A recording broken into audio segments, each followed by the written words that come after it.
and we don't always live like that. Some people live for pleasure or profit or position and not purpose. Yeah. I could hear in my heart something say, why would you do the devil's work for him? The devil comes to kill, steal, and destroy. Why would you do his work for him? You don't know my identity, so how can you identify with me? Yeah. What do you want people to understand and see with you saying that? That's good, bro. And he says, sometimes your brain will shut down minor functions to help maintain major functions. And I'm like, I ain't know vision was a minor function, bro. Like, I disagree. People don't talk about purpose enough. Yeah. People talk about YOLO.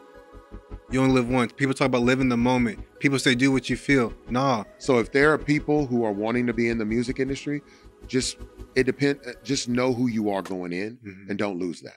You don't know God is all you need until God is all you have.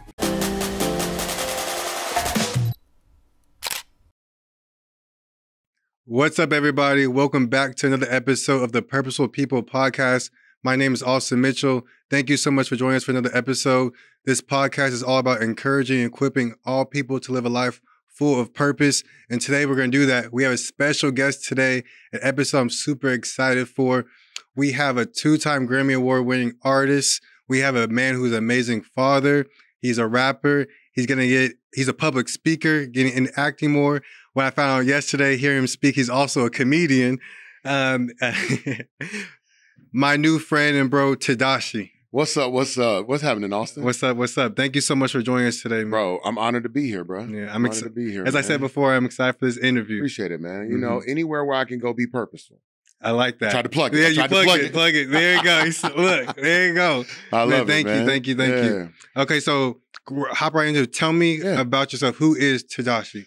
So Tedashii is an individual who is very much so a follower of Christ, a desiring man of integrity, because I'm human and there are days that I desire it and it doesn't happen, but I fight for it often. And then ultimately, man, I am a proud family man. Yeah. I'm an artist, a creative. I tell everybody that I'm a creative communicator and I'm an identity expert. Yeah. So that's I like that. I like that. Thank you, bro. I like that a lot, especially identity expert. Yeah, man. Yeah, I think that's needed because so many people don't know their identity. So many people don't know who God's called them to be. That's real, bro. And it's hard to get to that point where we like know who our identity is, what our identity is in Christ and everything. For sure. So you know that. Help other people. That's right. Help other people. That's right, bro. Yeah. And your identity is rooted in Christ. But before we hop into the conversation and we get to talk, I just want to pray for our audience and pray on camera like we always do. Just introduce God. Let's do that. Father, we just thank you for being so good and faithful. We just thank you that you are a part of this podcast, that you're part of this conversation. I thank you that you lead Tedashii and I as we speak, Lord. We're led by your spirit. We say things that impact people. We say things to encourage and help people live a life full of more purpose. I ask that you get glory out of this podcast, Lord. I thank you that as we discuss your word, it just does the transformation inside of people. We thank you that you're with us, Father. In Jesus' name we pray. Amen and amen. Amen. Thank you, just know when we had this conversation, your interview yesterday with Jonathan, you were on camera, you kicked up your leg. Hey, if you kick up your leg like you did today, it's going to be on camera. I don't think, and you can't get help with that. Bro, I forgot you were there to see that. Yeah, I was there. Sometimes when I have the ability to be interviewed or speak or be on stage in some way or another, I ultimately, after the amount of time that I'm on stage, get comfortable with the crowd. Yeah. And I forget that I'm where I am and I do something that later I probably would be embarrassed about. So I just started calling it out for myself. I'm like, before y'all roast me, just know that little leg kick I did is not common. Don't judge me.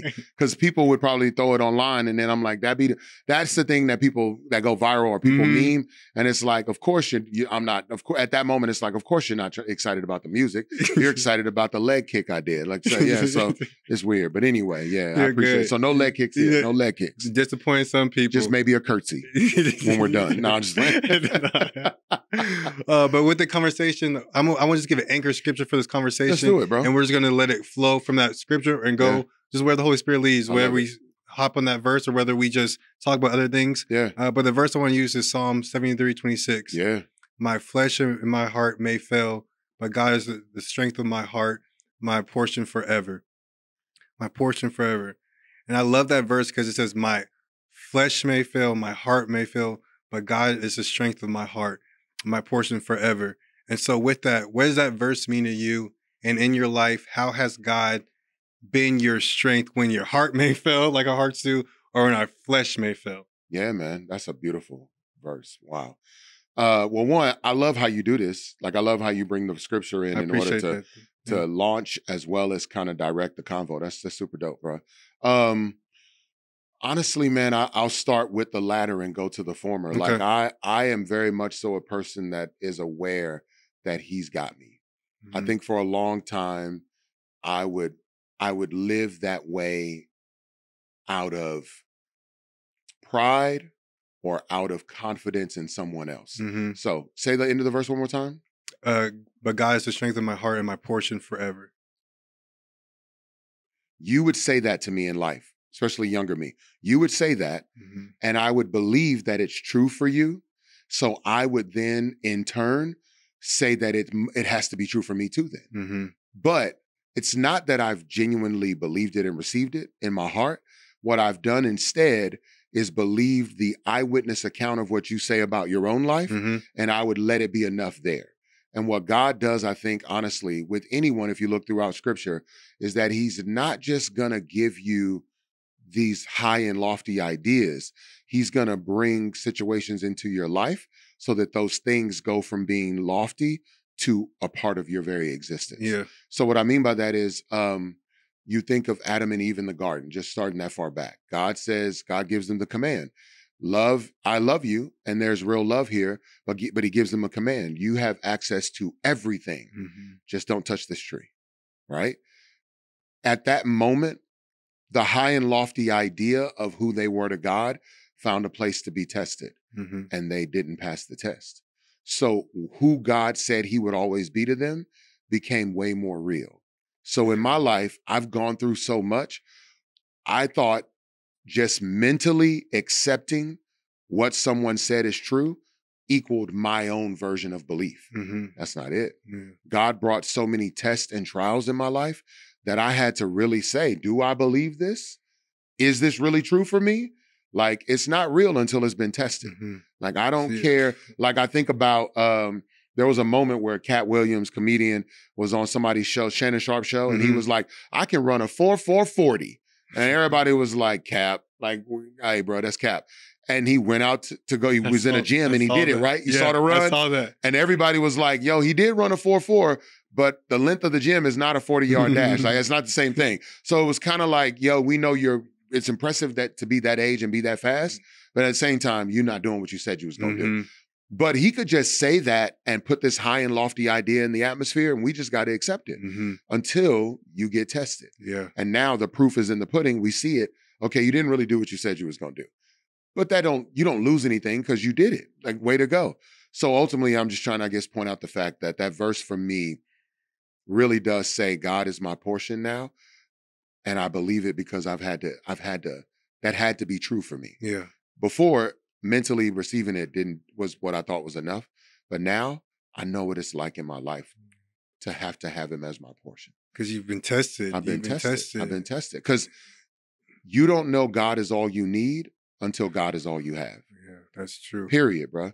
So when I think about when my heart fails, when I think about literally, I have been in situations where I thought I'm going to die, or I no longer want to live, or life is too hard, I don't want to be me anymore, or I messed up so big, I don't know if I can ever overcome it. And in all those moments, he was my portion.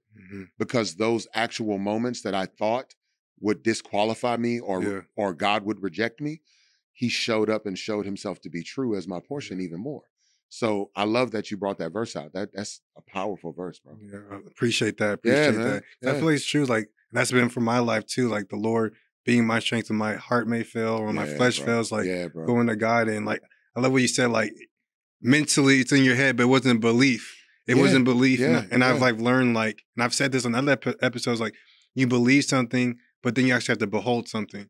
It was a belief for you, and then you eventually you beheld it in your life because you experienced it. You were tested with it, and God became that. And it's just, as a young Christian man, I would have people who would say, like, it's easy to become mentally intelligent, right? Like, to mentally accept something as real or true. You can mentally see it all day, but they would always say, but it's got to travel the 18 inches from your head to your heart. Yeah. It's got to get there.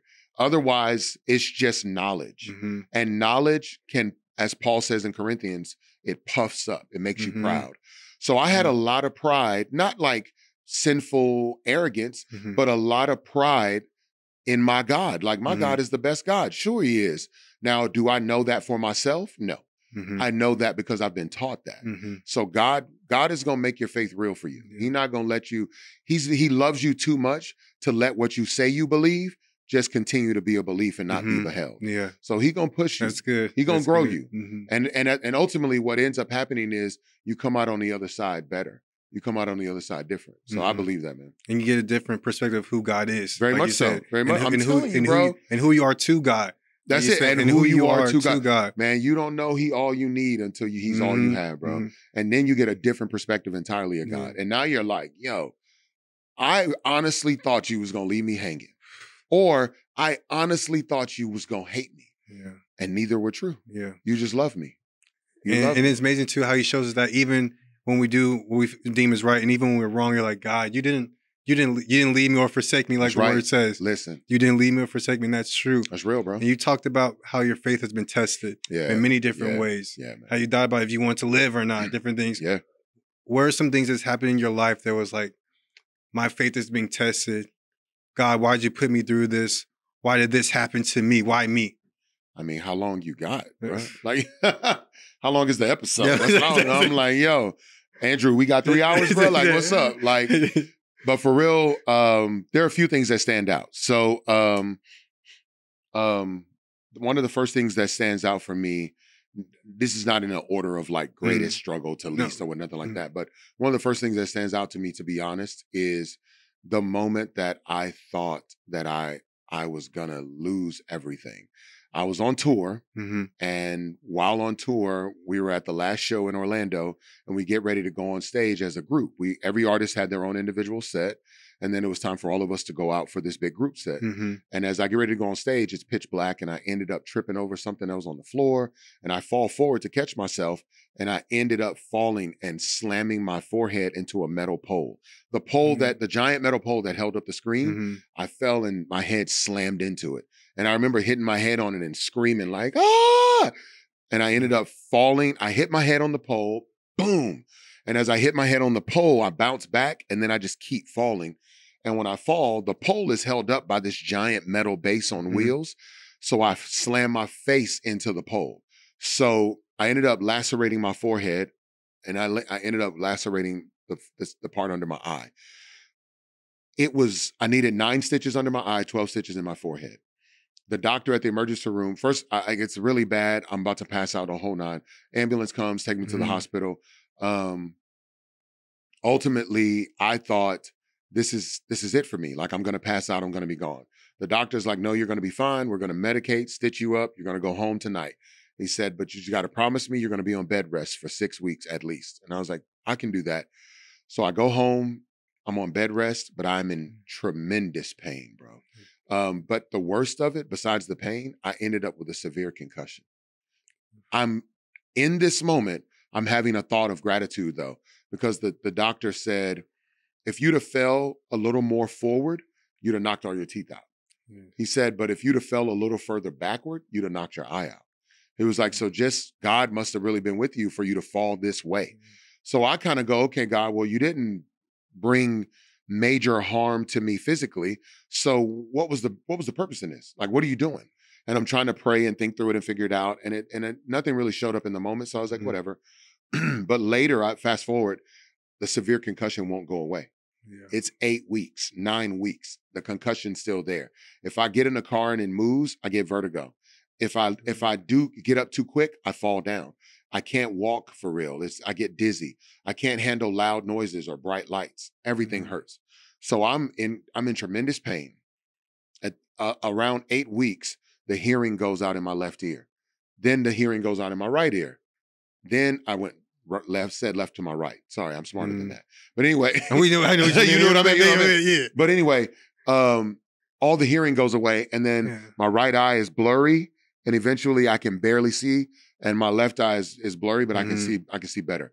And it stayed that way for days. So I thought I was going blind and going deaf, and I get terrified. I go see a friend of mine. He's helping me through concussion protocol. And he says, sometimes your brain will shut down minor functions to help maintain major functions. And I'm like, I know vision was a minor function, bro. Like, I disagree. And he's like, well, your brain thinks otherwise. So you need to just endure it. It will get better. And I didn't know what to think. I didn't know if he was telling the truth. That night, I get up to go to the bathroom. I try to get up and stand and walk. I fall instantly. I'm dizzy. I have to lay there to let the room has to stop spinning. When I finally get ready to go to the bathroom again, I start crawling and shame overtakes me. I feel like a horrible person that I can't walk myself to the bathroom. I feel embarrassed. I feel shame. And then the next thought that comes in my mind, which was my reality, nobody came to see me while I was like this. Yeah. Like I was on tour with over 20 people. Over 30 people. Nobody came to see. I live in a city with a bunch of people I went to church with. Nobody came to check on me. Nobody came to ask how I was doing. None of that. I felt so alone. Not only did I feel alone, not only did I feel like I was losing my hearing and my vision permanently, not only was I afraid of what was going to happen next, I didn't know if I was going to ever be able to take myself to the bathroom on my own. So I just got really sad, and I thought to myself, I got to do something. And then I could hear in my head something saying, just end it. This is where you end it. Just end it. And I don't want to say that flippantly. Like I know there are a lot of people who struggle with suicidal ideation, so I know it's a real thing. But in that moment, Satan was bombarding my mind with evil thoughts. Just end it. And I could feel in my heart this whisper happen after moments of crying and being scared and not knowing what to do and kind of thinking maybe I do end it. I could hear in my heart something say, why would you do the devil's work for him? The devil comes to kill, steal, and destroy. Why would you do his work for him? And so in my basement, on my knees, I cry out to God like literally loud, you got to do something. I need your help. Like I'm going crazy trying to talk to him. And I'm just on the floor crying. I fall asleep. My son wakes me up the next morning. He's like, Dad, why are you on the ground? And I'm like, what's up, son? I was like, help me up, man. Help me up. And he helps me to the bathroom door. And at the door, I can hold on to the wall and to the sink and everything and get to the toilet. But like, bro, it was a horrible night. And I just remember God showed up. And he was that portion that I needed. He was the whisper. Another time that comes to mind is I wasn't sure if I was going to die. I did a half marathon. And I'm very proud of myself for doing a half marathon. The half? I've only done like a 10K. A 10K? I even, bro. And I was shaking. My legs was I was wobbling. You was wobbling at the end of that, bro? I was wobbling. Bro, I know that. Yeah, so I'm shaking like that too at the end of this half. And I mean, shout out to my wife, shout out to friends, my brother-in-law, like people, I got to mile 10 and then all these people that I knew were waiting for me and they walked with me the rest of the way. And it was just a blessed moment, man. I really do. I'm grateful for that moment. But I finish, I get across the finish line and I get to the other side and I'm just like, hey, it's so bright out here, guys. It's so bright. And they were like, what are you talking about? I was like, it's so bright. It's like white right now, man. This is crazy. And I'm loopy, I'm dizzy. And they're looking at me and they're like, he's not okay. And then one of them goes, he's about to fall. And I can remember them hearing them say that. And then I fall and I pass out. And when I come to, I'm getting held up, getting carried to the tent. Like my feet are dragging, but they got me by the shoulder, by my arms. I'm on their shoulders. And I get to the medic tent and they're like, he is severely dehydrated. Did he drink water? And they were like, he kept saying no to water because he just wanted to finish. He wanted to finish. And I was scared it was going to make me sick. So I didn't listen to wisdom and I rejected water. So marathons, people be drinking water and chugging exactly. beer. I've seen people do both. Gatorade and eating salt tablets, all that. And I rejected all of it because I was scared it was going to make me want to throw up. So I didn't do it. And then when I'm in this tent laying there, I start feeling regret and shame. Like, you idiot, you should have listened to these people. What is wrong with you? So I'm like, this is how I die? This is how I die? And I'm so terrified. And I pass out again. It took 6 bags of saline for me to come back. And it was like, oh, he was severely dehydrated. I am so grateful I'm still here. Like, I didn't know how bad dehydration could be. And so just those moments alone, man, where I'm like, okay, God, you're not done with me. Like, you're my portion. Okay, God, you're not done with me. A moment where I didn't intend for this to happen and it happened to me. And then another moment where I did it to myself but he still loved me. He still was faithful. He still kept me. So yeah, bro. And I think too is like you talked about shame twice, and I believe in life we have shame when we look at ourselves when we don't see God. Shame comes when we don't perspective on God. Yeah, bro.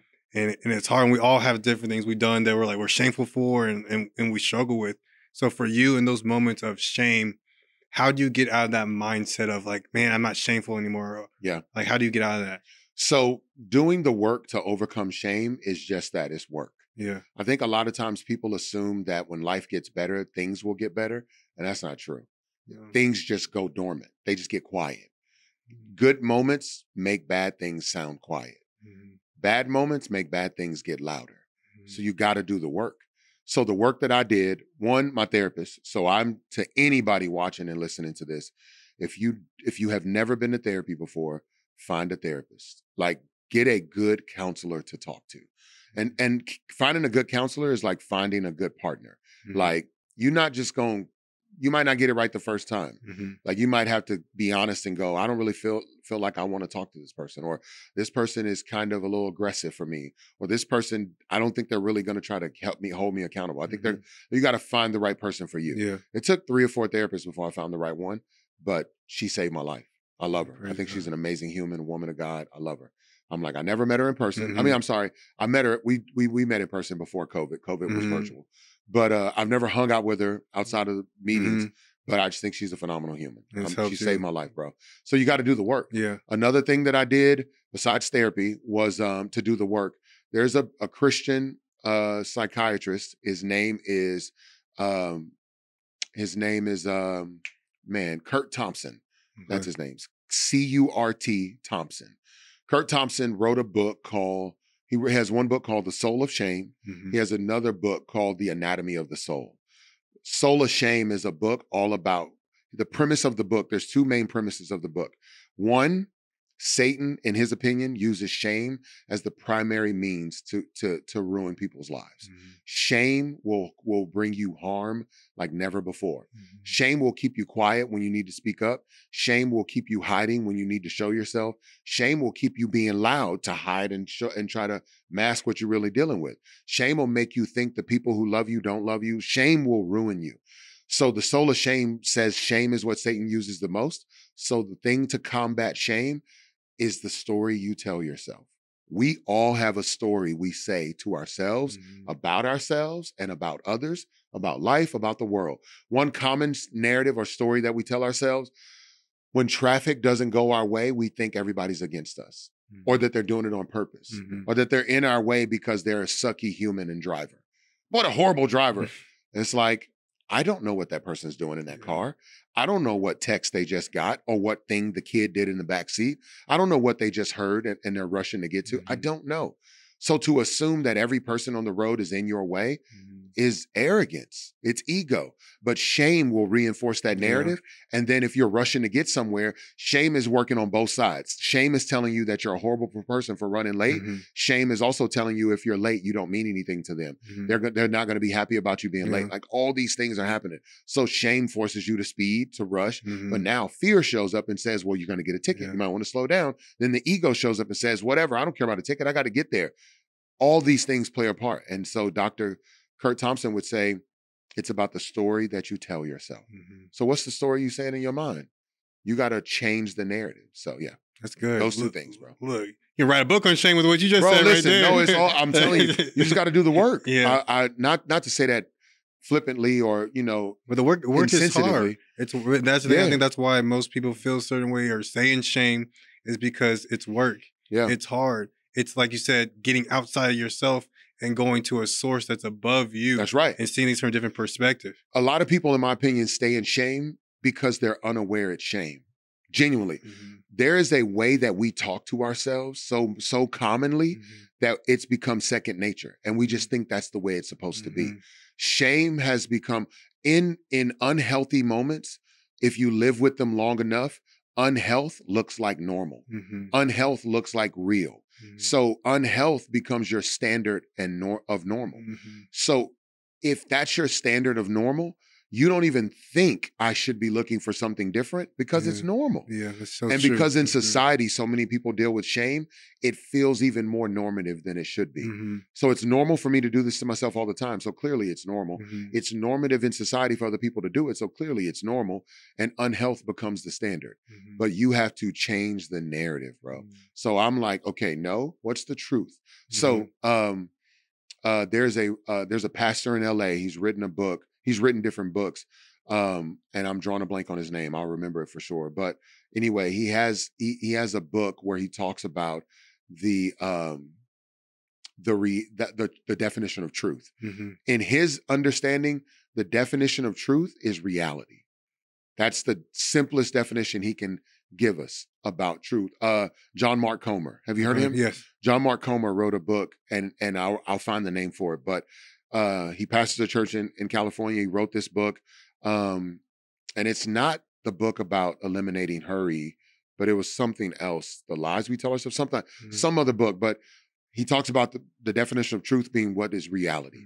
And honestly, truth gets distorted when reality gets distorted.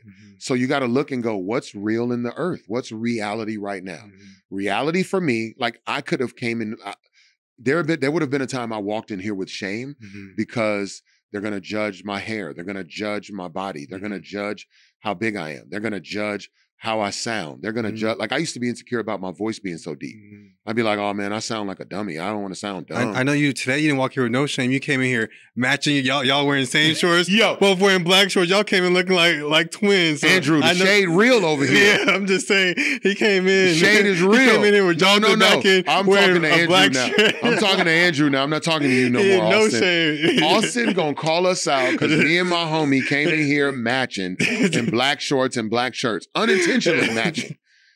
Don't be mad you didn't get the memo for the cool guys. They call us like, hey, what you wearing today? What you wearing today? What you wearing today? He's like, I'm wearing this. That's good. That stings a little bit. That's good. I'll take it. But literally, I could have came in here with shame on me, like, yo, man, I feel bad about everything. I gotta hide. I gotta pretend. I gotta do whatever else.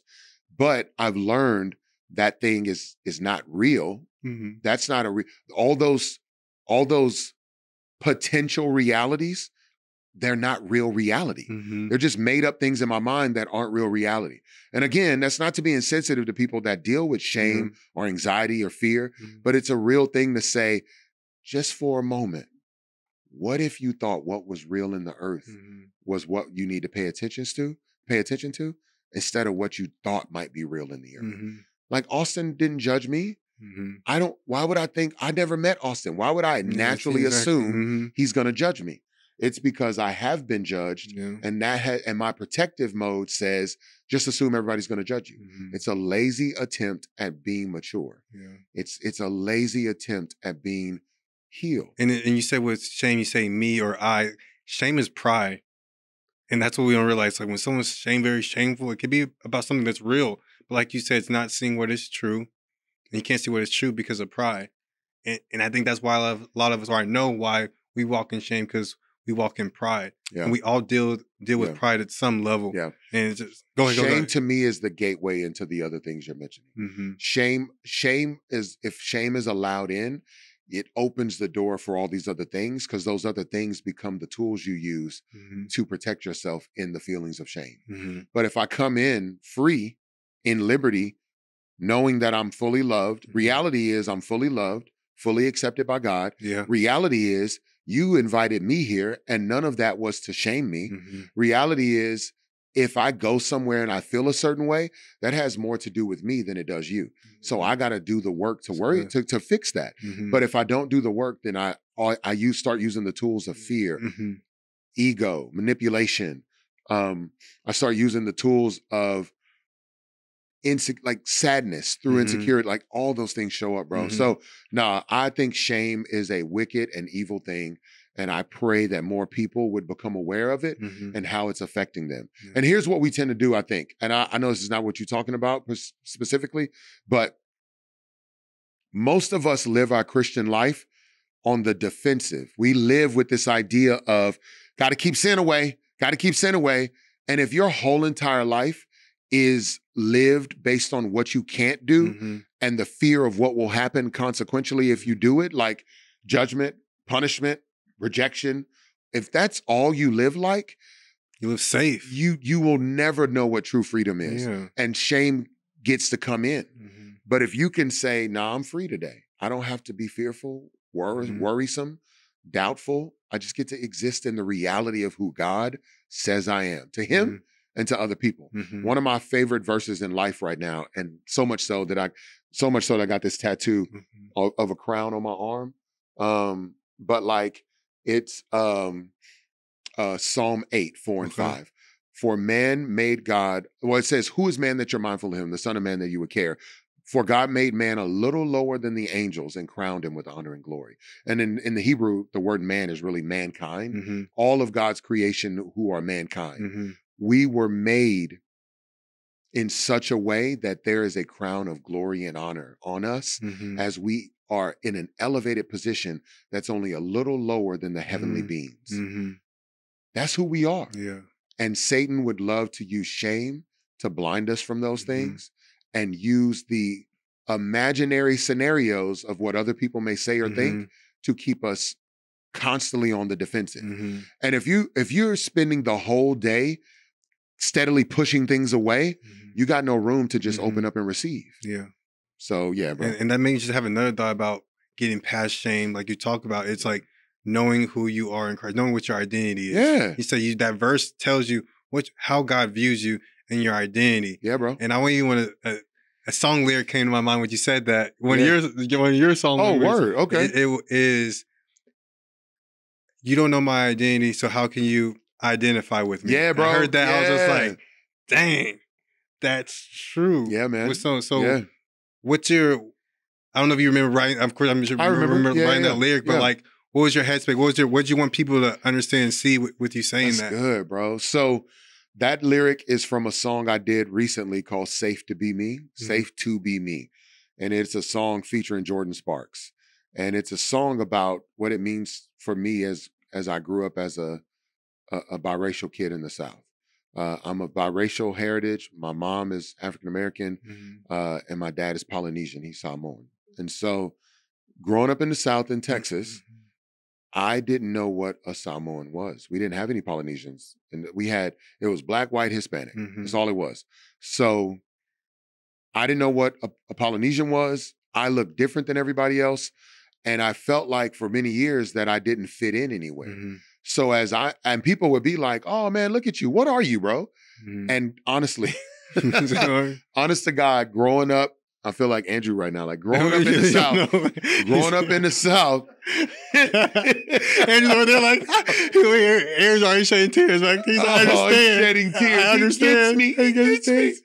No, but for real, I living in the South, this is why I say I feel like living in the South, people didn't know what a Polynesian was, and I didn't either.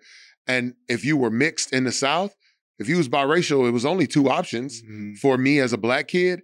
You either black and Mexican or black and white. And everyone knew I wasn't black and white. So they were like, you got to be black and Mexican. So like, for real, bro, for like 3 or 4 years of my life, I thought my daddy was Mexican. So I used to be like, oh man, I need to learn Spanish and hang out with these Mexican dudes at school. So I was literally hanging with, like, one of my closest friends was this dude named Carlos. And I would hang out with Carlos, bro, and we would kick it. Cause I was like, I think my dad's Mexican. I want to learn about Mexico, what it means to be Mexican. And then I learned he wasn't. But me and Carlos still stay friends. I didn't kick him to the curb after that. Did you ever learn Spanish? Because I learned un poquito. Sí.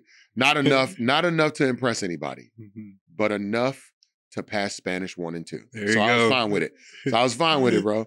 But ultimately, I knew for me, I always felt like I didn't fit in. And so I wrote the lyric, man, like, if you can't, how can you say you identify with me if you can't identify me? If you don't know what I am, how can you really know how to be with me? And so that's how I felt in most of my life. Now, granted, that is true in some regard. God does make exceptions, but ultimately for me, I felt like I was alone a lot because I was like, there was no one else like me. I grew up where there was no other Polynesian. No one knew what a Polynesian was, and there was no one else around me biracial. I was literally the only biracial kid in most of my classes. I was literally the only biracial kid at every family event. Yeah. I was the only biracial kid of a Polynesian heritage that no one knew what it was. So I always felt alone, always felt like I was by myself. And then to add insult to injury, people would let you know that. You look weird, bro. Hey, where you from? Why your eyes look like that? Why your face look like that? Why your hair like that? Like all these things, man. So I just was like, okay, nobody can identify me. So clearly they can't identify with me. So it just reinforced my feeling alone in the world, not accepted, not knowing where I fit in. So instead of a people group, like, I don't even know what it feels like for people who can feel like they're a part of a people group because they're a part of this monolithic group. Not necessarily in the sense of actions and activities. Everyone's human. They're different in their own way. But at the same time, there are cultural norms that you just identify with, right? In every way possible. Like there are cultural norms, like the way white people like mayonnaise. Like it's just a cultural norm. Is that not one? Is that too far? Sorry, I offended half of Andrew and I offended all of Jonathan right now.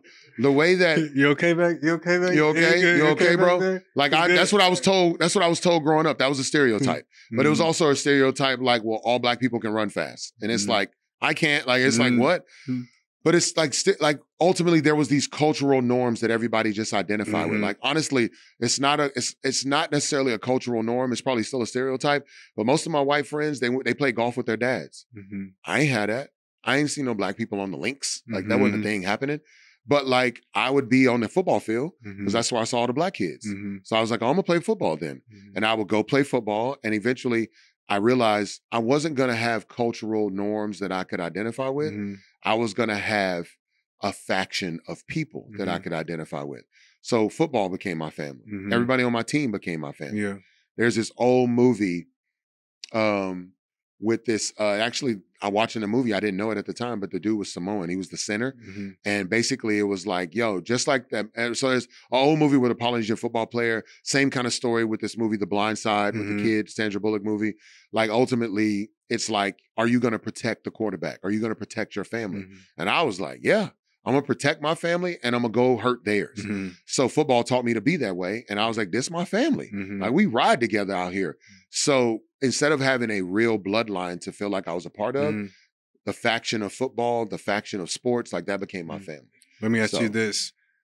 Let's transition to music. Yeah, bro. With 116 Click. That ain't my family. I hate them people. That'd be the clip everybody use. That'd be the clip everybody take. Tedashii says he hates. You may mess with Andrew. That's the way he'll clip it up, and he's gonna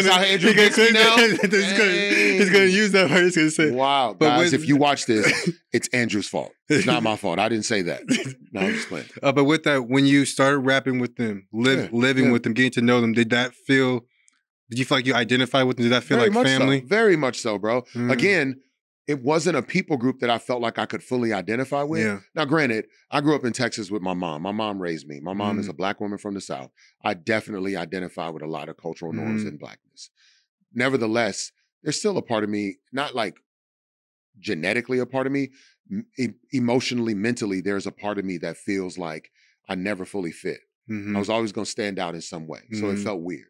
But groups, factions, I felt a part of. I feel like that might have been the reason why I did so much. Like in high school, I played every sport except baseball. I played, I did every club I could be in. I was in theater and the band, and I played football because all these things were groups of people I could hang with and have a common thing with them. Well, you're white, you're Mexican, you're black, but we're all doing Of Mice and Men together. So for right now, we're all a group and I could identify with you. And it felt like family then. But what really did feel like family, one, because of Christ, but two, because of us doing music together, 116 really did feel like a family. Like me and Cray were friends before we ever did music. We were roommates, like all that, bro. We family to this day. Like Trip Lee felt like a little brother to, like then he feels like a little brother to this day. Like there are people who feel like family because of what we did together. And it just the longevity of it too. The guy that led me to Christ, I call him my spiritual father, but he's like a big brother to this day, bro. Sorry, I sound too much like Wilder out here. To this day. I said like 6 times, my bad. To this day. I'm like, all right, whatever. But yeah, bro, they was family. Music helped do that. But I learned, my mom used to sing when I was growing up. She sang in blues clubs, Little Hole in the Walls in East Texas. And then eventually started singing in church. And then, but I learned early on from watching different things, if music is all you have, the relationship ain't real. The business relationship might be real, but the relationship ain't real. But our relationship was started way before. It wasn't about music. Music was a byproduct of what we already were. And the relationship was based on something else. It was based on who Christ was in our life. It was based on us choosing to be community with one another. It was based on being accountability partners with one another. It was based on doing life with one another, based on going out and evangelizing with one another. Me and Craig used to go downtown to Dallas. We go to Deep Ellum. We be in Deep Ellum for real. And we be on the corner, we just start freestyling. Like we just start rapping, hey, young sir, can you come to the side? I'm trying to talk to you for a minute, let you know I believe in everything that you may not know. So I'm gonna tell you about Jesus if you don't have to go. Like we just start making up stuff. And then we get a crowd, people start bobbing with us, and we talk to them in rhyme. And then when it was over, we share the gospel with them. That's like awesome. Literally, that's how we would do in Deep Ellum. Awesome. That's how we started. But we would go out and do stuff like that. We would just kick it. So we became friends, then really, really deep friendship that turned into family bonds. Not just because of music, bro. It was the Lord, it was community, it was all of that. So we've been in the trenches together. Me and Craig did a show in Dubai one time. And Craig was at the front of the stage when my man DJ Official was still alive. Fish was we called him Fish, DJ Official. Fish was DJing. He was in the back, at the back of the stage. I'm standing in front of Fish. Craig's at the front. We just finished doing a song and he's speaking, talking to the crowd. And Craig's like, I just want to let y'all know, man, that I believe in Jesus. I love Jesus. Anybody else love Jesus tonight? Boo! We heard boos. Yeah. And after he booed, we both looked at each other. We was like, we ain't had this before. Like, ain't nobody in Texas booing us if we say we love Jesus. So we like, uh-oh. And he keeps talking. Pretty soon, like 4 or 5 dudes start making their way to the front. And you could tell they was not happy. They start easing their way to the front. And I look back at Fish, and Fish was like, uh-oh. And I was like, you see what I'm saying? He was like, yeah. I said, you are, and I've had many jobs where I've had to protect myself. So we already scoped the exits. We already knew we was going to get out if something go down. And I look at Fish, I was like, well, that table blocking that exit, this other exit over here, we got to get through. The ladies are standing over there though, because the men and women were separate. And they was like, so we got to figure that out. And I said, I said, well, you ready to fight? He was like, if you fight first, I'll follow. I was like, all right, I got you, bro. I protect my family. And as soon as he said again, like literally said that and somebody booed, he said it again. Jesus is the only God. He's the one true Lord. Another boo happened and dudes came to the front of the stage. And then off to the side, it was some people from the church standing there, and they just stood up in their seats. And the other dudes looked to the side, and they looked at us, and they just stayed froze. And then we started another song, and then they left. And I was like, I don't know what happened, but God protected us. But we was ready to go down. I was like, I looked at Craig. With your family. Bro, I looked at Craig. Craig was like, you about that? I was like, oh, I'm about that. Like, if I, like, it ain't fun. There have been many humans who believe in Jesus who've been martyred. And I thank God that they had the faithfulness to stand firm, to stand on business like that. And we had jokes all the time. It'd be like, yo, man, I'm out here playing games. We out here hooping, something go down, and I end up not making it. Like, don't tell nobody I died. Drag me to the mission field and be like, my man died in the field, baby. Take me to the corner in the hood and say, you got shot sharing the gospel. Like, don't let me go out. Like, that's how we used to say when we was younger. And now I'm just like, God, just whatever you do, Lord, just take me home. Like now it's way different. But like back then, that's what we used to say. But we was like, yo, if I'm going to go out, this is how I'm going out. Like in Dubai, getting jumped.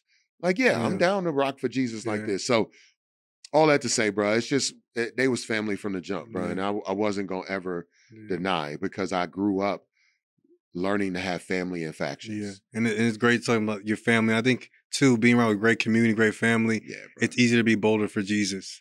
Yes. It's like when because you got help, you got backup. Yeah, it's reinforced. And so it's like you're not doing it alone. Bro, I don't understand how people can ride solo, bro. It's not always pride. Sometimes it's just you were conditioned to think that's how you got to be. But God made it to where you didn't have to be alone. He made it like from Adam and Eve, like it's not good for man to be alone, and he brings Eve along, to the point of where Paul is like, no, even before then with Solomon, iron sharpens iron. Shout out Men of Iron There you go. over at Grace Church in Plano. Like it's legitimately, bro, we are not meant to do this alone. We are meant, even in the church, like if I'm not even going to talk to people right now, just people in the church, sometimes we allow personality, spiritual gifting, socioeconomical status. We allow those things to divide us, and those gifts were never meant to divide us. Like, you ever been a kid and you found some dominoes and you would line them up back to back, and then you would push them down and they would all one would make the other fall, and have you ever done that before with dominoes? They would all fall down. Yeah. When they fall, they're like this on their side. We're supposed to lean on one another with our spiritual gift, like dominoes. Yeah. You lean on me. I got a spirit of compassion, a gift of compassion. You lean on me and you got a gift of hospitality. Like, we about to make sure everybody feel loved in this place. Or I have a gift of exhortation and you have a gift of preaching. Like, we're going to lean on one another and do well with this. Like, gifts aren't meant to divide us. Talents and skills, acquisition and affluence aren't meant to divide us. We're supposed to lean on one another. And I feel like for some reason, because of culture, society, we've decided to tell ourselves that this thing that I have that's special is for me, for me to be special. And if I choose to share it, then I do so out of the kindness of my heart, not as unto the Lord and his glory. But I'm supposed to be a living sacrifice. Yeah, bro. Romans 12:1. Yeah, so we need each other, bro. We do. Tell me what the music industry is like. You know, some people, of course, is like, they see from outside, oh, music industry is like this, it's like this. It's so amazing, so cool to be part of it. They help you get your music out, they distribute, they market, everyone's music or part of signed to label, they're big happy family. So, and we know, and I'm sure you know that all that is true. So tell me, what it's the music industry like? It's a great question. You almost made me cuss, bro. No, I'm just playing. No, so I will answer your question as you asked it, for how you asked it. Or you can say things that you have on your chest about it. No. And I don't have a problem being open and honest. It's just more of the way you asked it, for me, warrants a certain type of answer. So I think the music industry, at the end of the day, is selfish and for itself. It's a business. It's a business. The goal of the music industry is to stay in business. It's an industry for a reason. If it wasn't an industry, it would be a business and it'd be a mom and pop shop somewhere. But it's an industry. Yeah. It's one of the cornerstones of what we do here. So it's gonna be for itself. It's self-sustaining for a reason. So when you enter into that machine known as a music industry, you gotta know that you're going into a system that's for itself. And the only reason you're a part of it is because they believe you can help benefit the industry. That's it.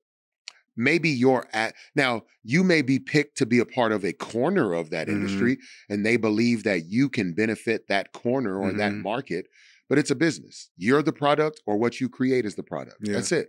So I do this thing, actually, I don't know when this will air, but this coming Friday, April 18th, I'm doing an event in Arlington called Anima Nights, and I don't want to just plug the event. That's not why I bring it up. I was going to ask you about the event, actually. Oh, but okay. So yeah, because I saw you say April 18th. Yeah. So, but I purposely started an event for creative entrepreneurs.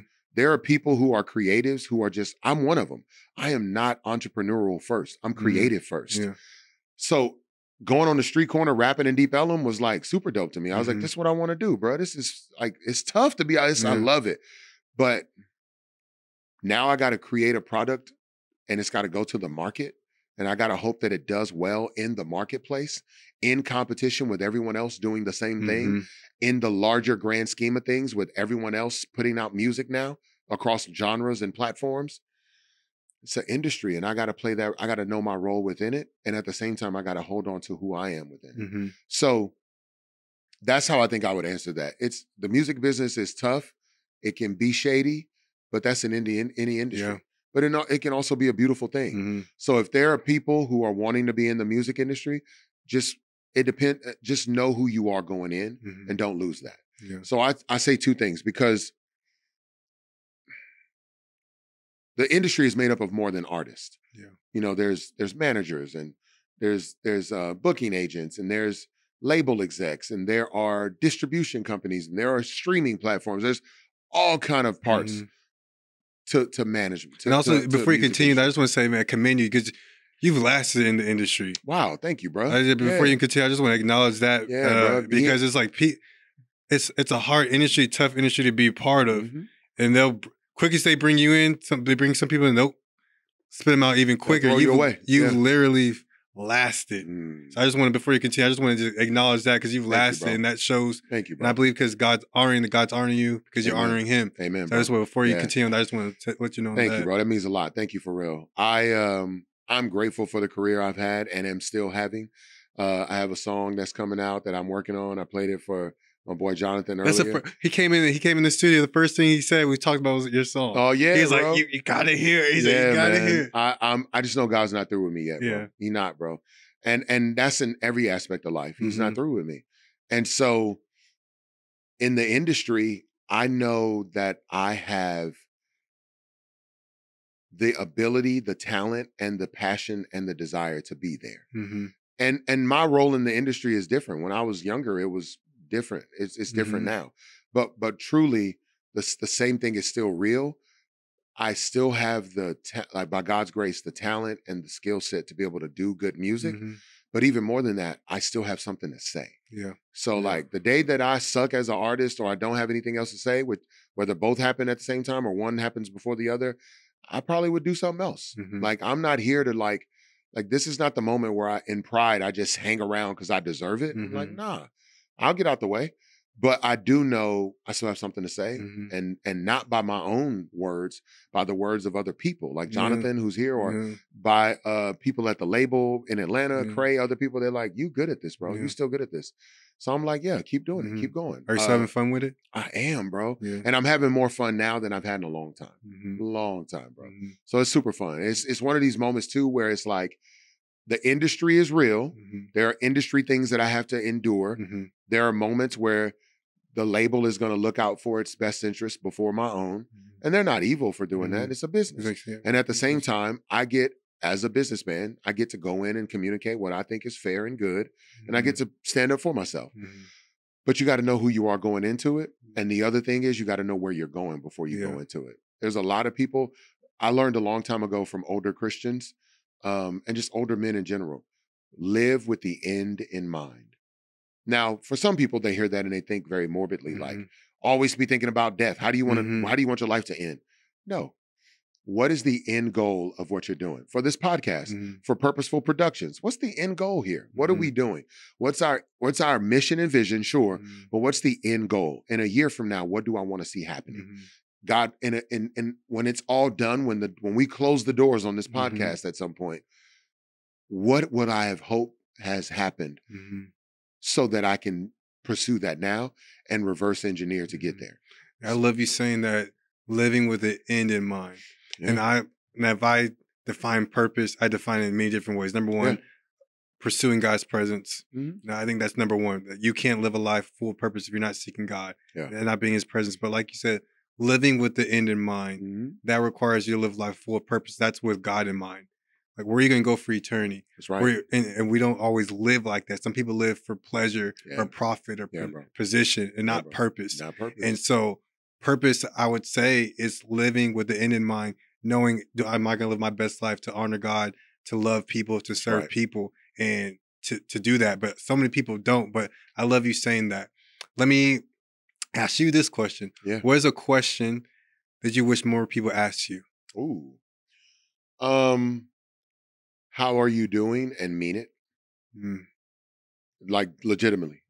Like I wish we did that for each other more, but I wish more people did that.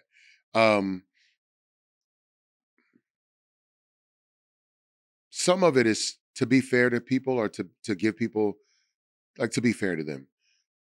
We live in a culture and society where work, school, and social engagements monopolize the majority of our time. We rarely have time for ourselves, and we rarely have times for engaging other people meaningfully. So I do know, to be fair to people, if you're working 40 to 80 hours a week, where's the time to really say, let's connect. Mm-hmm. But when you do say it, I wish that people said it and meant it genuinely Mm-hmm. to know how you're doing. Mm-hmm. And I have people in my life now that do ask that and they mean it. But yeah, that's a question I wish somebody would ask often and mean it. Yeah. I think that's a real question. Yeah, bro. It's real because it's true. It's like, man. we would want to ask people to ask because like it's just something you say like, oh, how you doing? You don't even sometimes even listen for someone's response. Yeah. It's like, do you really sit down and listen and see a person? There's so many people in the world that don't feel seen or valued because we don't just take the time to look at them and actually see them, seeing if someone's actually hurt and seeing if they're going through something. I feel like we could help people's lives just be a little bit easier if you see them, if you hear them, and you take that time not to be busy to connect with them. But it's hard. Like you said, people have their lives, they have businesses, but I love that answer. I wasn't expecting that answer. I love that answer. Bro, thank you. So I think of many things. I think of the movie Avatar. Their greeting was like, I see you. And I just thought that was really creative for the writers to put that in there. No matter how you feel about the film, that line and that idea of that being a part of their culture was very dope to me. I was like, yo, this is a super cool thing to make that be a part of their culture. And I wish we did that for one another more. What makes you feel seen? What makes me feel seen is attentive listening, interest,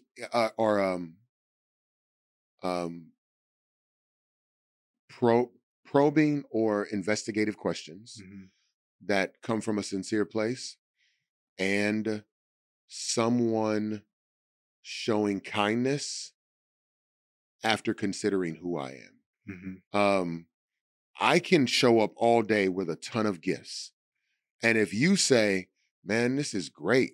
I love these gifts that you got me. I love this gift from the pro shop at the place you golfed at. I love the new cover for a golf driver. Like, I love all of this stuff that you got me, but I don't like golf, bro.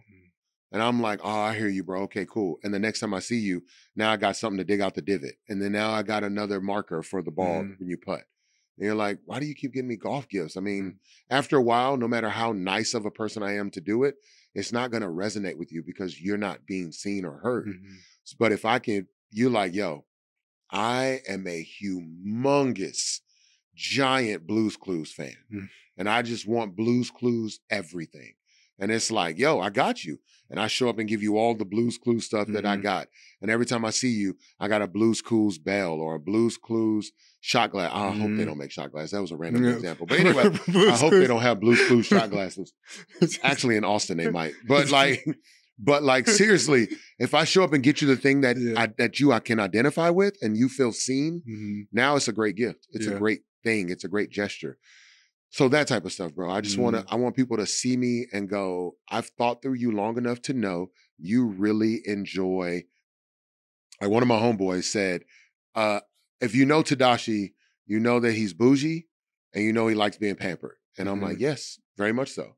I didn't get that growing up. I didn't get a lot of that in life. I want it now and it blesses me. And not in some like selfish gimme way, but just in a way that knows like, in this moment, I'm safe and I'm cared for. Safety was not common. Being cared for in a way that I could comprehend it wasn't common. So those things matter to me now. So like my boy Jonathan, I went to his crib. He's got this dope massage chair and he let me, like, I was like, you gonna let me use it for real? Like, I was really like, this is like your personal, he's like, no, get in there. And I was like, yo, 5 minutes later, I was like, I was out, bro. I was like, this is the best thing ever. It was so cool. It was amazing. Like literally, I'm nervous, like I'm gonna leave soon and I'm gonna actually probably spend the money to get my own. I'm like, how do I explain this purchase? How do I tell? But it's going down, bro. That joint's amazing. It's amazing. So anyway, all that to say, I feel like that's how I'm seen. Yeah, bro. Yeah, that's good. I'm just aware, and I like how you said like you like to be pampered or bougie things, not because you say you're bougie because you want to feel safe. It's like that's the source of it. Like you want to feel safe. So don't get it twisted. I like nice things. I really do. But it's not for the sake of not liking a nice thing. There's a purpose and reason behind it. But if I don't get those things, I'm not going to turn into like a Devo on you and be like, how dare you not have... Where's the Voss water? Yeah, why isn't the water bottle in a glass? Yeah. Why isn't it a plastic? How dare you not ice my water for me with filtered water? Oh my goodness. Like, yeah, I do get, there are people who I go eat with and they're germaphobes. So I know if I order something from them, they go to the restaurant and like, give me some water. I already know as my friend, I'm going to get them water without ice because they are germaphobes. And they're like, most people never clean their ice machine. So the ice has germs. It's gross. And in my mind, I'm like, everything got germs. It's so what? But that's me being me. I can respect you enough to go, that's your thing. I'm going to see you and get you what you want. Now, am I going to tease you for it? Probably. But that's my thing. Like, so it just goes back and forth. But ultimately, I'm like, yeah, man, I got a homie that do that. So I'm like, ice, no water. Like my thing, I don't mind getting ice in my water, but I don't want lemon in my water because I don't know what you did with those lemons before you got them. I don't know if you washed them for real when you cleaned them. When you cut them up, did you cut them up? Like I used to work at Sonic and I was a manager. I was a manager at Sonic and I had to go at 5 a.m. to do the morning prep with one of my team members. And I'm like, as I'm cutting limes for the limeades, I'm like, oh, I cut my finger. You know what? Rinse it, wrap a towel and keep it moving. And it's like, I'm going to try to be as sanitary as possible. But at the same time, did I clean that area before? I don't remember. So just that type of stuff alone, I'm just like, I worked at Burger King in college. I did not want to see what they did there. I was like, never mind. I'm never eating at Burger King again. It's just like, yo, man, you don't want to know how the sausage is made. But ultimately, all I have to say, I'm like, I can be bougie, bro. But that's also good marriage advice, marriage tip, knowing your partner and just seeing the little things. I'm sure you do that well with your wife, I'm sure. I don't know if I do it well, but yeah, totally. There are things, period, that you have to understand about whoever it is you're with in partnership. That partnership happens to be covenant, but like in partnership, yeah, there are things you're going to have to learn and understand. And so like, I always get this question, should we date for a little bit and get married quick? Or should we date for a long time and then get married? And everybody's on different sides. There are people that I know here in Dallas to this day. They're like, does she love Jesus? Yeah. Is she a woman? Yeah. Then what's the problem? Marry her. And then there are other people who's like, that's crazy, bro. It take at least 3 to 5 years. And then they're like, that's insane. Why would you take that long? I couldn't wait that long. I'd be burning. Like, it's like, okay, chill. So ultimately, they're like, what's the right answer? And I'm like, well, there's no one right answer. It's what's right for you. So for me, I've learned working with the majority of the people that I've worked with, the longer you date, the less surprises you have about them. The shorter you date, the more the surprises. Yeah. So if you're a person that's okay with being surprised in relationships about things that could be negative or positive, short might work for you. But if you know you don't like surprises and those things bother you, then with accountability, choose to go further than what you normally would or what other people normally would without wasting her time. Yeah. But anyway, that's just a thought. All right. So I want to, before we end, because what time it is, I don't want to take too much time. Yeah, I don't even know time. Yeah, it's all good. I know when we leave here, you're going to go buy us breakfast or food anyway. It's fine. Don't you take every guest out to eat? Yeah, for you, Thank you. I appreciate that. No, I'm just like, go ahead. Well, what's open? You know, Whataburger. What's open at night? Whataburger. Let me tell you something, bro. So I live in Atlanta, Georgia. Again, I came in town for my event, Anima Nights. And like, I literally was so excited to get here. I land at DFW and I'm leaving the airport and I'm supposed to be going to see my kids and then might be meeting up with Jonathan later that night. And I stopped for 20 minutes to go to Whataburger. I was like, yo, I got to go to Whataburger, bro. And I got growing up, we didn't have money growing up. So like going to a fast food was like a for real privilege. And so like maybe once a month, my mom would have money to take us somewhere. And so we used to go to Sonic. And does Sonic still have a brown bag special? I don't even know if that's a thing anymore. I'm not even sure. Right. But like at one point they did a brown bag special where you could pay $5 and you would get 2 burgers for the price of 1 with fries and a drink. So we would go, if she had money at the end of the month, we would go there and do that. So coming home, there's no Whataburger in Atlanta. They just got one built outside the city, but like months ago. But before then, there was no Whataburger. So, and it's too far for me anyway, so I never go. So Whataburger became a thing. When I came to Texas, it was what I missed. To go to Whataburger and get the chicken strip meal with gravy and a Dr. Pepper, I'm in Texas now. Like I feel like I'm in Texas. So you Andrew, biracial. He look Dr. Pepper. He over there drinking Dr. Pepper back there right now. Is he now doing it? Wow. Well, I don't drink Dr. Pepper anymore because sugar is poison. Too much sugar is poison. That's what I teach my kids anyway. Too much sugar is poison. So kudos to him for drinking poison. I'm not mad at him. Thumbs up in the back. That's right. Let me ask you this. I know God's talented.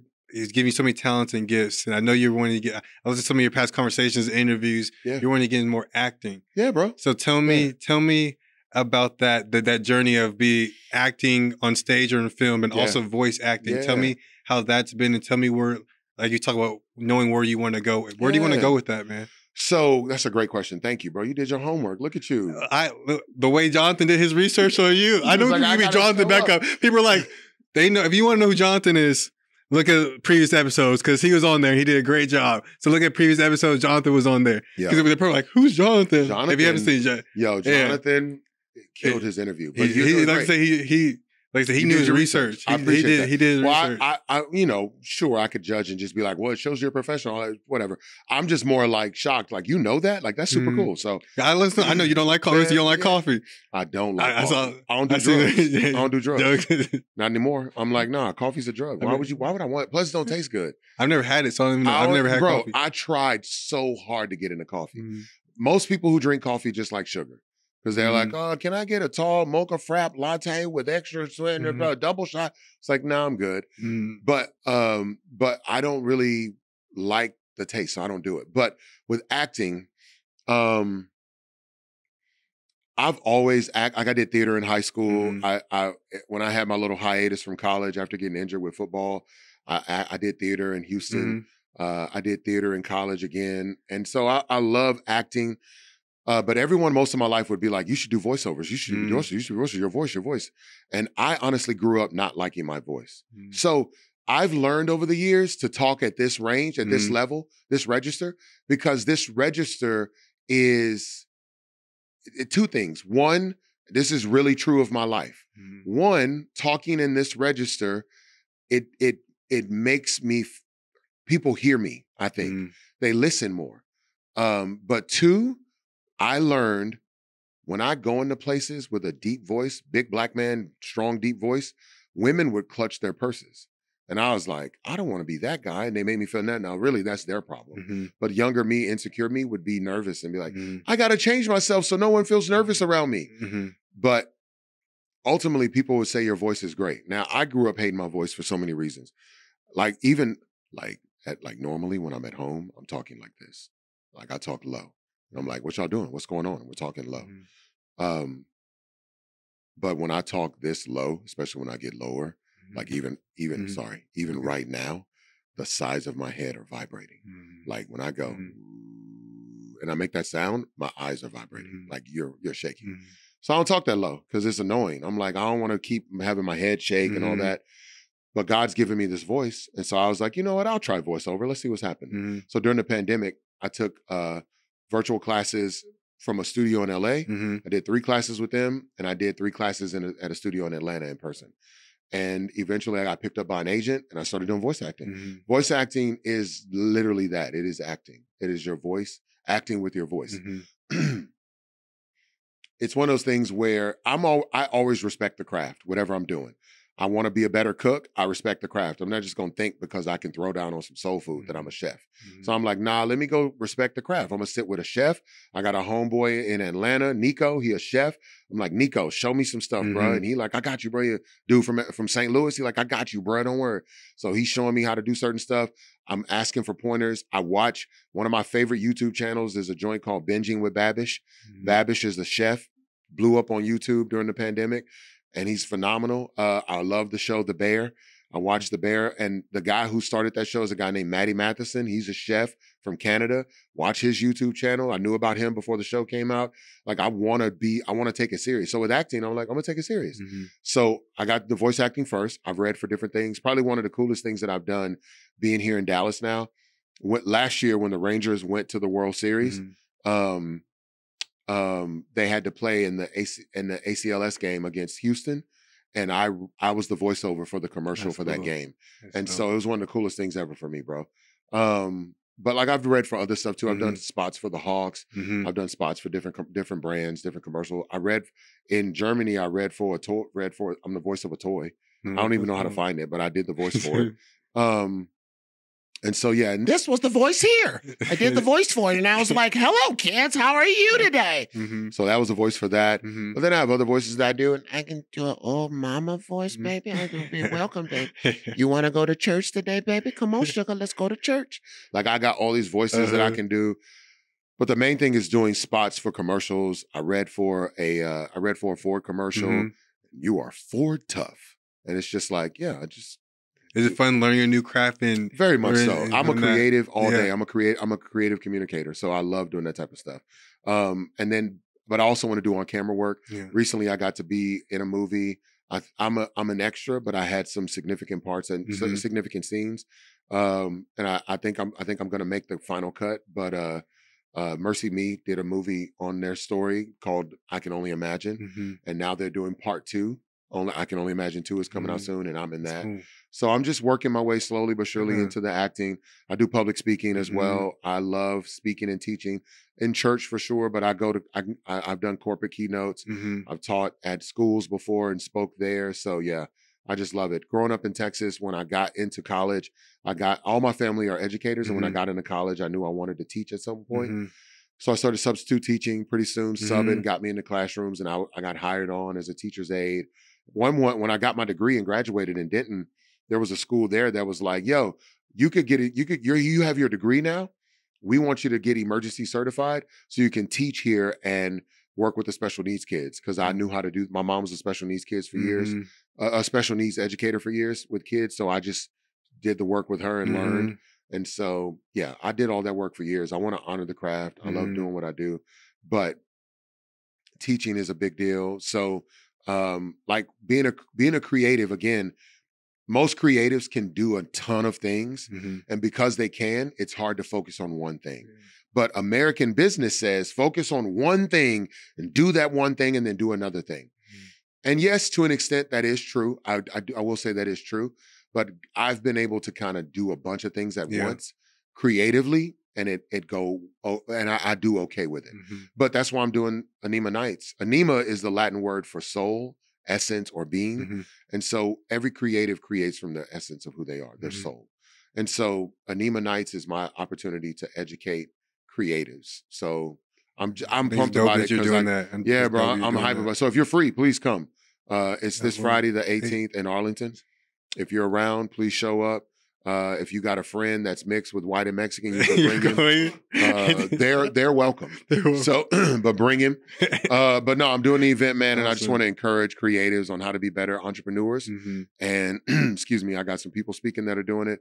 But all of that to say, I really do love being a creative communicator. Guys, using all those. Amen. So whether it's through speaking, acting, music, writing, whatever it is, I'm excited to do it. And it's also you saying that too, all the different creative things you like to do. It's amazing. Like you are listening to the Lord when to do those things. Yeah. I think one of the hardest things as a creative, I'm sure you talk about, is like you're so creative. You can do go here, you can write this, act here, you can do this, rap here. It's just like knowing the season for each thing. Yeah. Bro, knowing the season, that's so good you said it that way. So knowing the season for each thing. So most people, if you're doing music or if you're an entrepreneur or you do anything creative and you got to make a living by it, one of the things that I tell people and teach people is to learn to live on an agrarian lifestyle. Agrarian lifestyle is basically learning to live like people did when agriculture was the main thing. Before the Industrial Revolution in America, most people just farmed. And so in farming, you literally sow the seed and plant it. You have to tend to the seed, trust the rain to fall, the sun to shine, and then you only reap the harvest when it grows. And when you reap the harvest, then you got to learn how to keep some stored away because you got to plant another crop, keep some stored away because you're going to have to eat during the winter, during the lean months when there's not a lot there. If you're an artist and an entrepreneur, learn to live an agrarian lifestyle where you operate saying, yo, like for music, for me, most of the time, summer and fall are super busy. Winter and spring tend to be slow. So I know, okay, well, I can't go buck wild crazy with bills and money in the winter because that's going to be slow. But Christmas comes in the winter. I want to have Christmas gifts for my kids. So in the summer, I better start saving money for Christmas. I just got to know that's how it operates. So in knowing that it's a season for everything. So because I know that's the thing, I'm going to start making music in the winter so that I have music in the summer.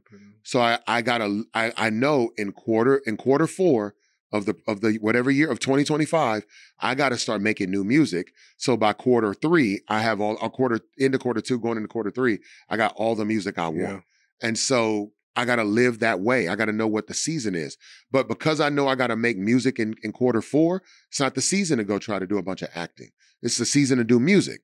That don't mean that I can't admin my acting career and reach out to people and send in auditions and do everything else.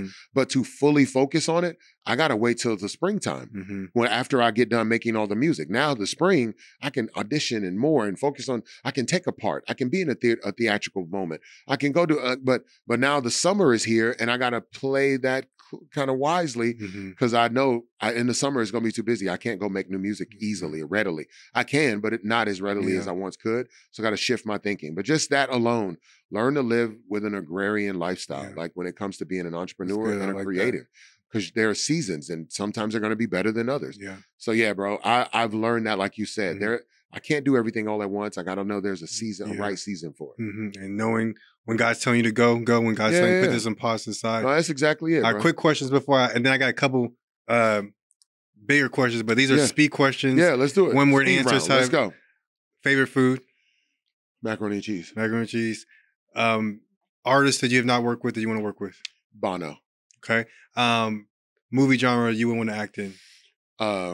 Romantic comedy. Okay. Romantic comedy. Okay. And who would you want to act with? Not in the romantic comedy, but just in general. It could be in life in general. Just life in general. Who's like, oh, I want them to be my colleague. Why do this to me? I got one. I'll give you three. I'll give you three. Three? Oh, I'll give you three. You're a kind man. Okay. So if I had to do one, it would be Tom Hanks. He'd be at the top of my list. I love Tom Hanks. I think he's phenomenal. For number two, I'm not gonna lie, Viola Davis.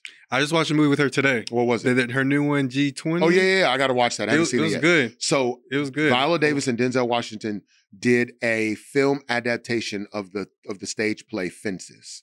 I saw that. Fences. I'm tearing up now thinking when she started crying. I'm tearing up now, bro. Crying, the snot. And she was snotting in what she was saying. Now, if you've ever been on a movie set and you know what's going on, you can't leave that moment. Whatever is happening real time. You can say cut and go back to it, but that performance, she's a good actress. She may have given that performance 3 or 4 times. We don't know. But when you got to go back to one and do it again, you lose something. It's like she did that in that. And man, first of all, the writing that my man did for that play was phenomenal. August something. But when she started, I'm tearing up thinking about the whole thing. But when she's crying and there's literal snot coming out her nose, and she is like, I gave everything to you. I was just like, oh my God. I would love to work with Viola Davis, bro. So Tom Hanks, Viola Davis, and of course, Denzel Washington. Okay. Those are my top three.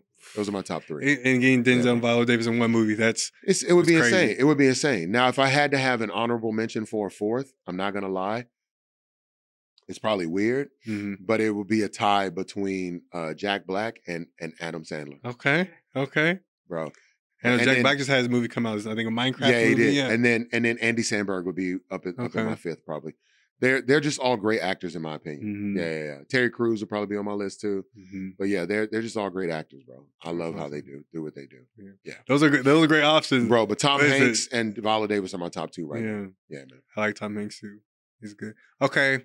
2 more questions. Yeah. I want to touch on something that I heard you talk about yesterday. Yeah. The way, because you got a conversation interview mode, you went to public speaking mode, besides preaching mode. Yeah. You talked about how a doctor, we look at doctors as someone who are professionals, someone who do a great job, someone we look at as smart, but doctors don't always have the answers. You may go somewhere and they're like, we don't know the diagnosis for this, or we can't help you, we don't know what you do. And we say, if a doctor says that, we're like, okay, we may be mad or frustrated, but we understand. Yeah, we give them the benefit of the doubt. We understand. But when it comes to life, number one, we don't give ourselves the benefit of doubt. Right. And sometimes we don't give others the benefit of the doubt. Right. Can you just speak on, and my whole thing is I've said that you can't live a life of purpose perfect. Purpose isn't perfect. Right. You're not going to know everything. You're not going to do everything right. Right. And so I just want you to speak on real quick about what you said, because you said that at the end, you got about your seat. I said, look.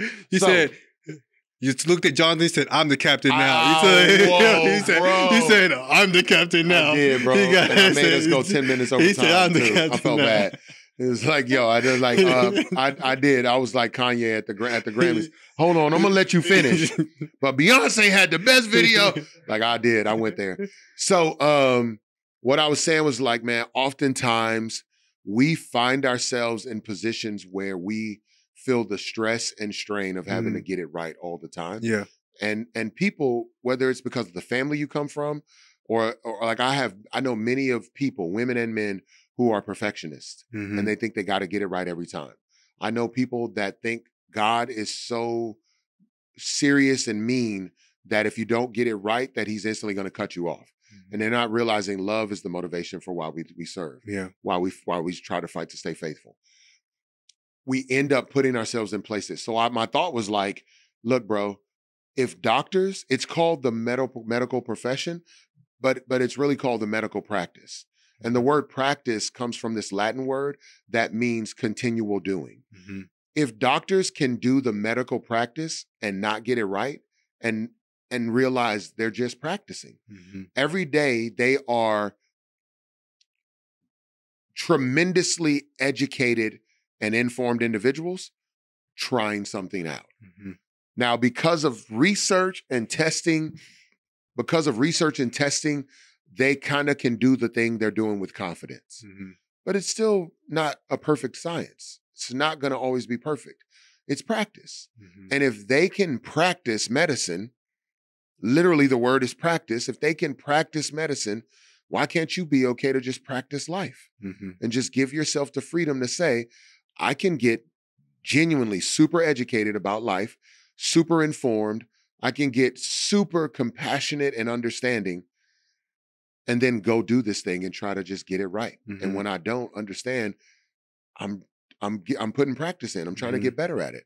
Every day is another opportunity to put the reps in to do better at life. Yeah. So I wanted to help people, men in the room at the time, understand, don't let the shame and fear of not being right all the time rob you of what God really can do.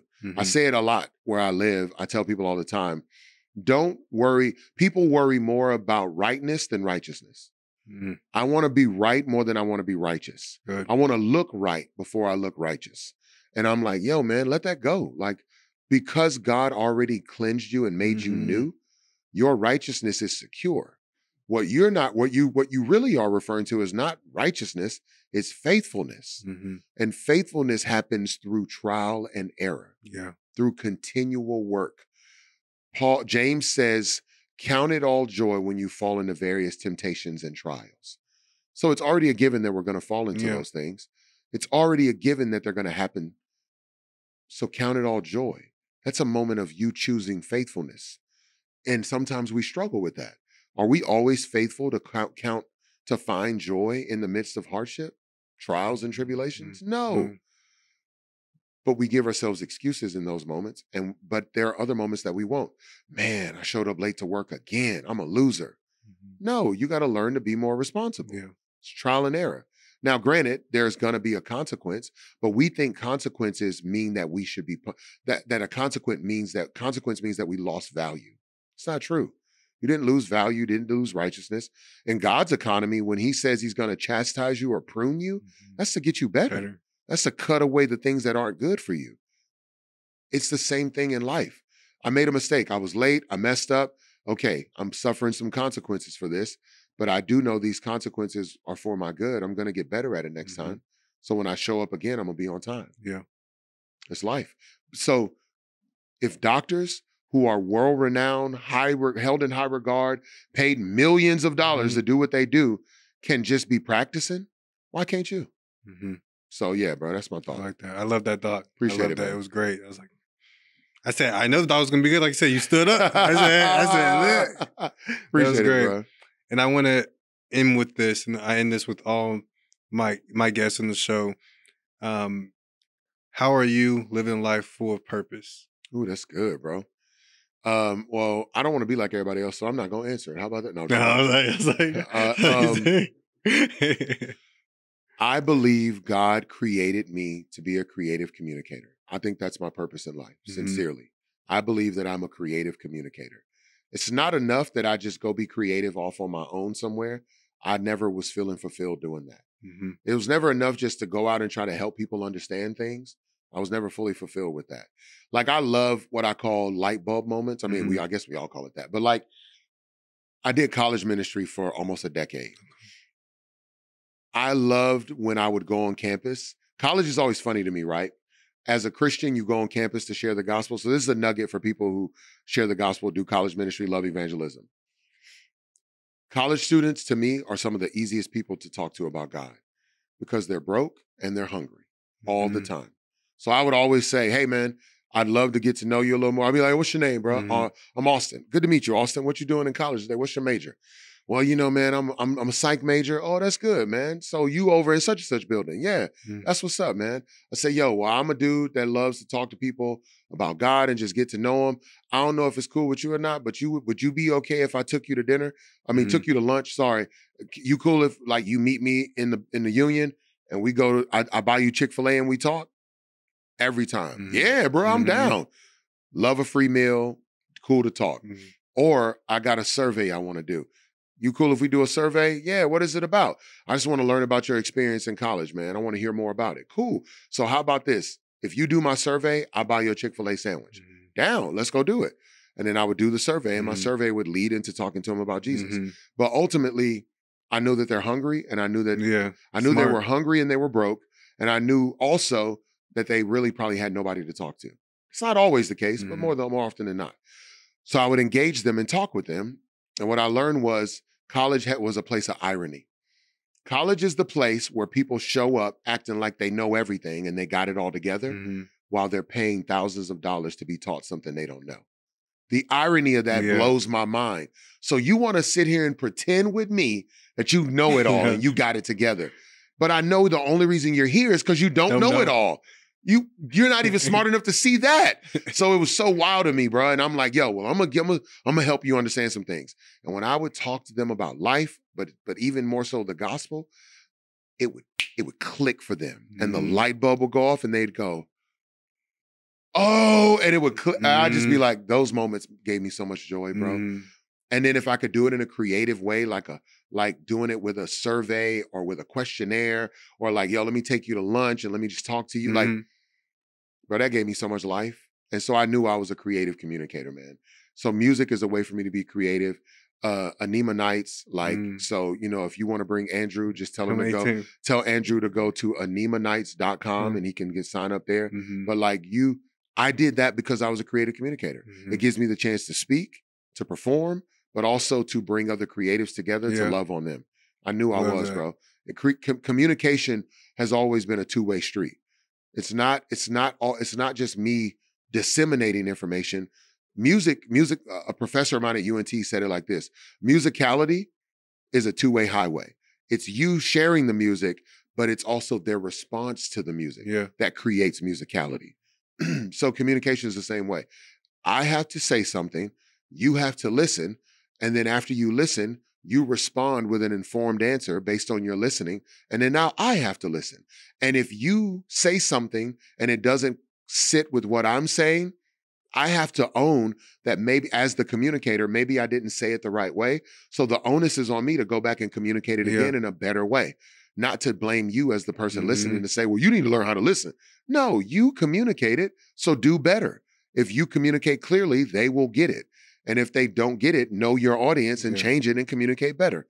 So as a creative communicator, it's about connection as much as it is about disseminating information. So I love being a creative communicator. And like I said, I feel like God's purposed me to be a creative communicator and given me the mission of being an identity expert. That's what I believe with all my heart. And you're doing it. Thank you, bro. You're doing Thank it. you, man. You're doing it. Man, you're doing it. Yeah, bro. Just say thank you. Thank you, bro. I appreciate it. This is a great conversation. I love getting to know you more, Thank man. you, bro. It I'm was honored, great. Austin. I'm honored. Now, weren't you like you before you did this? Did you hoop? Is that what you did? I did. What hoop. did you play? I played basketball. So I played basketball. I played point guard, No. shooting I know guard. you play basketball. What position? Point guard and shooting guard. Okay, Point guard and the shooting guard. 1 and the 2. Yeah. Oh, that's all beautiful. Mm. So going deeper, like why not a sports show? I mean, you play basketball. I know Okay. I know your whole identity is not basketball. I know you're more than an athlete, but like, why not sports? Why not talk about something related to that? Why this? But for me, because I feel like this is what's needed. I feel like there it is. I feel all like right. A lot of people can have a sports podcast. A lot of people can talk that. But like for me, my mission, what I'm called to do is spread the gospel, spread Christ. There's not enough of that going on. There's enough things that give people pleasure, that's entertainment. There's nothing wrong with that. If someone wants a sports podcast, have the sports podcast. But the Bible says the harvest is plentiful, but the laborers are few. I want to labor strictly for God's kingdom. I want to look set apart. Yeah, we can talk sports in the podcast. Yeah, we can talk about music. Yeah, we talk about everything, but God's going to be at the center of that thing. So the reason I asked that question, one, I wanted to know genuinely, but two, when you asked me about purpose, I don't know if this, I'm assuming all of us in this room can relate to this. People watching would probably agree. Have you ever asked someone, like, what's your purpose in life? And they can't answer? Yeah. And then most of the time, if they do answer, they tell you what they do for work. What's your purpose in life? Well, I'm over at, Chipotle right now. I'm like, your purpose in life is not to make a burrito bowl. What's your purpose in life? Yeah. But so to help people, what I've done is try to define purpose or finding your purpose through the means of need. So I love that you said the need wasn't there. I'm like, there it is. You have a need to do something that will ultimately meet a need. Yeah. So like in business, people say, if you're gonna have a business, find a need that needs to be met and meet that need. Yeah. And then so create a product that meets a need. Like just me, this is just my opinion. Doesn't have to be anybody else's opinion. But I really wish that they would create, maybe me and Jonathan can make this business. Like I wish they would create air conditioner filters for homes that were scented. So the air smelled a certain way when it went through your house. Because all it is a unit that pushes air through the filter in the house, and all the outside air is coming through that machine, going through the air ducts, and the filter is stopping it all. I was like, what if the filter was scented and went through your house like that? Smell good. I was like, maybe people would like that. I don't know. But it's like, is that a need? You don't know until you offer the product. So what I'm saying is, a lot of people share the gospel. A lot of people do. Is it a need? Why is it a need? They all share it. Right, but they're doing it in a way that they are designed to do. What are you designed to do? So I started answering how to know my purpose, what my purpose was, based on the things that I leaned into doing often. Yeah. I was always talking, always communicating. But purpose is typically given such it ends up being so confusing for people when it doesn't have to be. Purpose is not like, it's a one-time answer, one thing for all. And it really is more of a like, what are you excited about doing? And then go do it. And if it starts to become something that fulfills you, makes you feel joy, gives you a sense of belonging or a sense of drive and in life, then it's purpose. Yeah. And how I feel, and I agree with that 100%. But the need to do it meets the need that exists. Yeah. And that's similarly how I define it. I would say purpose. I define purpose in 3 different ways. But I would say number one, before I even say the 3 different ways, I believe we all have the same purpose. That is to bring God glory, to know God and be in a relationship with God. Sure. And to advance His kingdom. We all have the same purpose. How we do it, our assignment looks different. The vehicles of how we do it looks different. But I define purpose in 3 different ways. Number one, pursuing God's presence. Number 2, serving God's people. And number 3, solving God's problems. That's how I define purpose.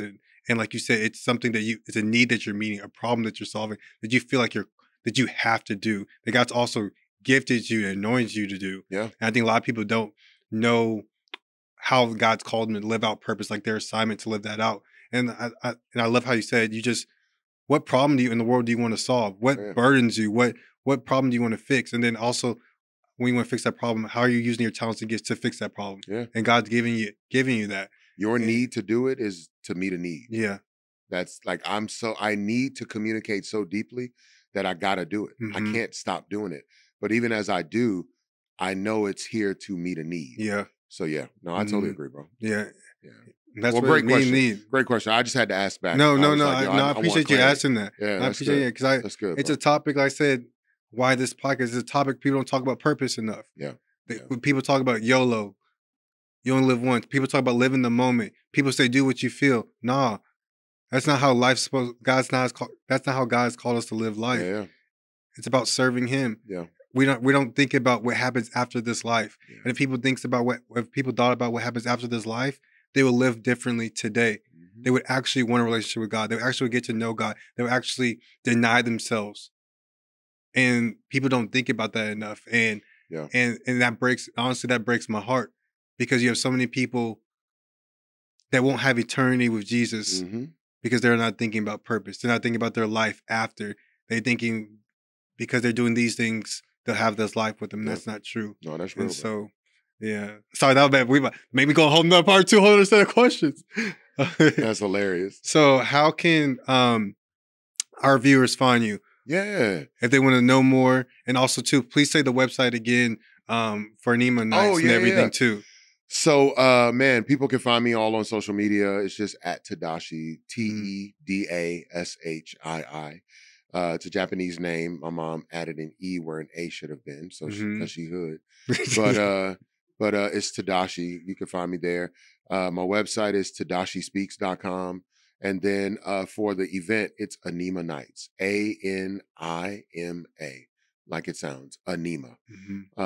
Nights, plural, animanights.com. And there you can look at everybody speaking, look at the run of show and the event. This time, I don't typically perform, but because I'm releasing a new song, I'm wanting to do it there. And so that's the song Jonathan was talking about? No, it's a different one. I'll play. He hadn't heard it yet, but I'll play it for him. But that and I can play it for y'all before we leave. But like the song is being released this month, and I get to I like showcase it at the event and tell people about it, and then also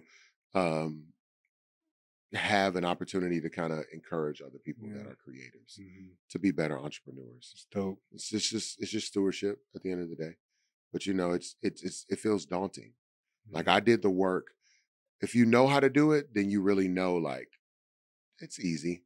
But if you don't know how to do it, then it feels intimidating. But like in order to have a business, the federal government requires, in order for you to get a bank account, you have to have an EIN number. And so the IRS can find you. Getting an EIN number is one of the easiest things you can do online. And a lot of people don't know what they're doing and they feel intimidated when they do it because it's the IRS. It's the federal government. It feels intimidating. And I just showed a friend of mine in Atlanta how to do it. And she was like, that's it? I was like, yeah, that's it. That's all you do. IRS.gov. Bro, that's it. And they show you step by step. But because it feels intimidating, we tend not to do it.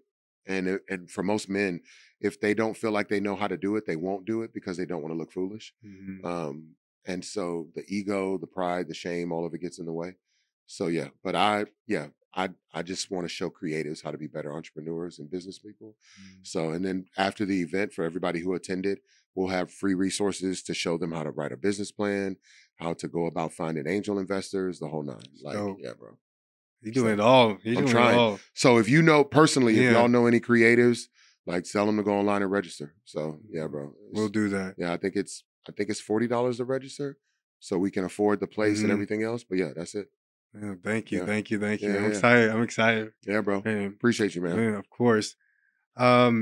Everybody, thank y'all so much for tuning in. I hope you enjoyed today's episode. Tedashii had some great stuff to say, and I'm blessed by the episode. Thank you for watching. Please follow him. Please see what he's doing. Please comment and messages of encouragement. If there's any producers out there, hey, people, put them in your movies, voice acting, all of that public speaking engagement. Yo. Get this show, put the camera on him. Let's get him. Let's go get I'm trying to go. If you know schools, I'm sorry, I'm in a no. But I'm trying to get into schools. Everything. I'll go to FCAs. I'll speak at schools, assemblies. I'll talk to teachers. I was an educator for a while, so I'm like, yeah, bro. I'm trying to really do it all. That's good. Thank you.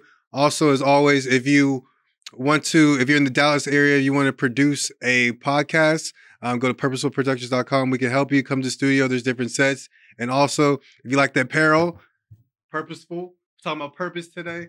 You can go to purposefulpeople.org, or let me get that closer. Well, you can go to purposefulpeople.org and get apparel if you want. Thank you so much for tuning in. We'll see you guys next time.